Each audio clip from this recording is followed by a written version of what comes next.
Do ba do ba do ba do ba do ba do ba do ba do ba do boo do a boo ba do boo boo ba do a do. Hello and welcome to Crafting Chaos and Husky Glitter. I am Mary and I'm not here to bug you, but I have my entry into the bugged themed swap hosted by the cheeky bum, Lacey. I will link her down below. This is a one-on-one swap. This is my first one-on-one swap. And my swap partner is Kristin. And I feel like we might be two bugs in a rug. See what I did there? Sorry.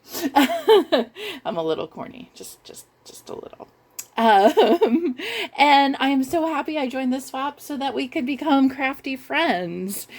And I have to thank Bethany, your crafty BFF, for introducing me to altered gift bags. So this is a regular gift bag, came from Hobby Lobby, and I altered it into a purse. Really hard to see in the picture here, but I think you get the gist of it.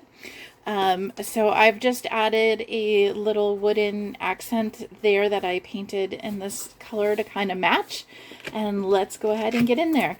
I did put magnets in, but once I loaded it, it didn't feel like it was going to hold. So I also added some Velcro. So that should keep it closed.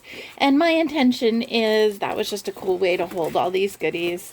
And then hopefully Kristin can find another use for this cute little purse once she's emptied it out. But it's pretty cute. It's pretty cute. I'm going to set it right there. And I thought that it matched pretty well. I'm going to try to set it right there. It's going to fight me. It doesn't want to stay.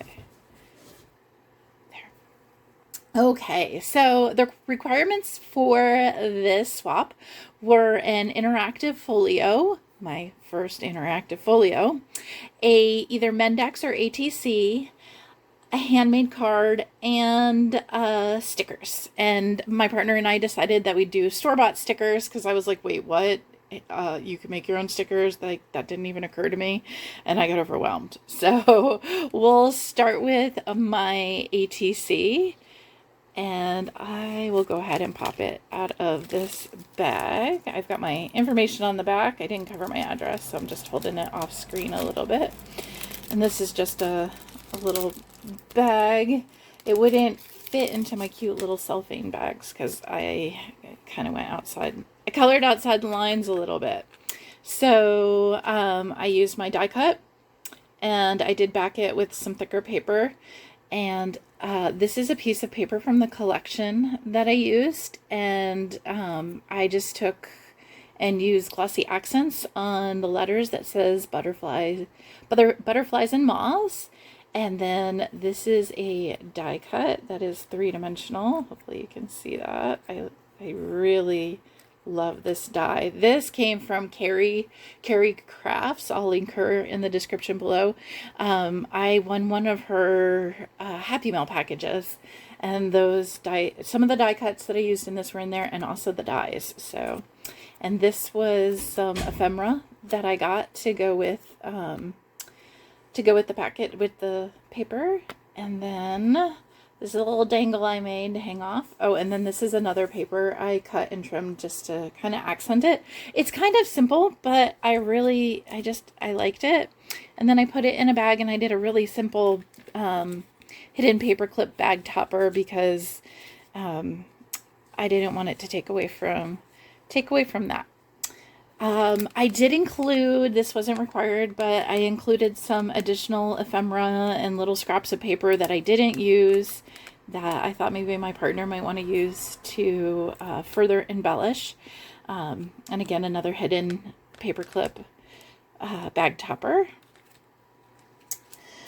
So these are the stickers that I bought to go to her with the swap.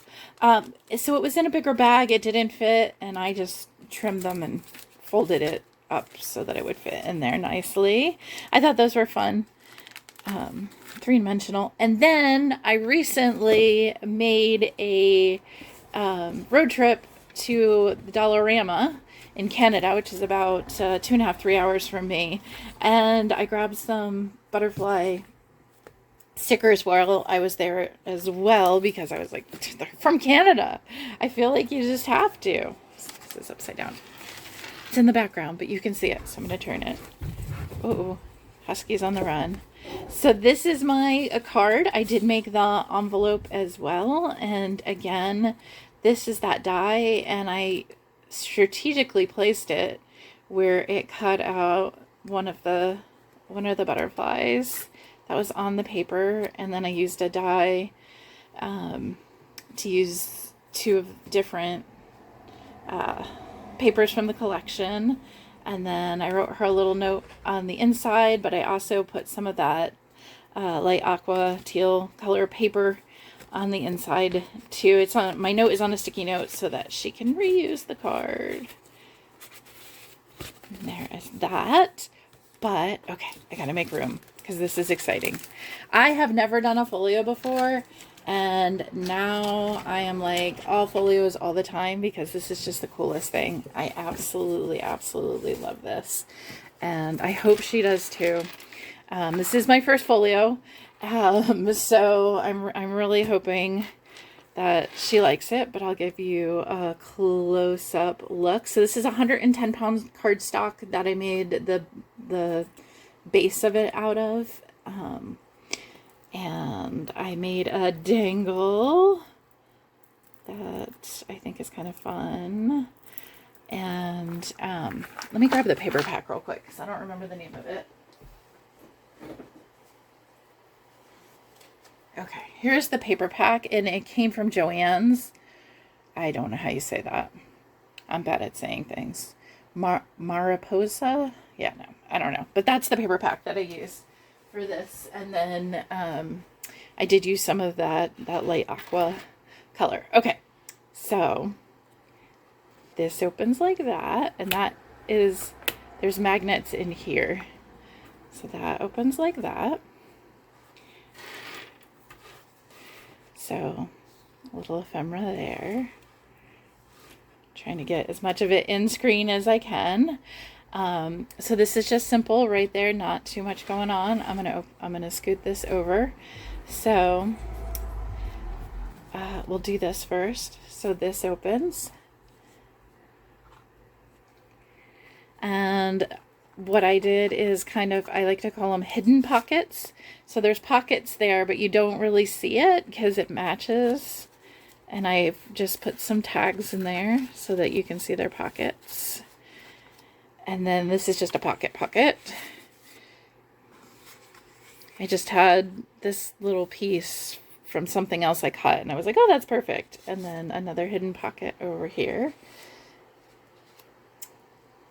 And that, oops, that closes, and check this out. What? Okay, sorry, I'm wiggling because I'm so excited. So I am going to consider this a junk journal. I think that's probably what it would be considered, and this would be the first junk journal that I have made. So I made this little magnetic closure here. And I will link the tutorials that I used. I didn't come up with all this on my own. I'll link the tutorials that I used to make all of this in the description box below.